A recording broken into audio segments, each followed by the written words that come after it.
Hello, welcome to little lady boutique. ഇന്ന് നമുക്ക് കുറച്ച് ഫ്രോക്ക് നൈറ്റീസ് കണ്ടാലോ?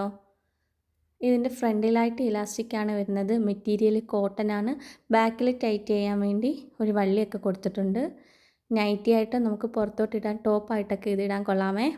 ഇതിൻ്റെ റേറ്റ് എന്ന് പറയുന്നത് 395 കുറച്ച് കളറുണ്ട്. കണ്ടിട്ട് വായോ.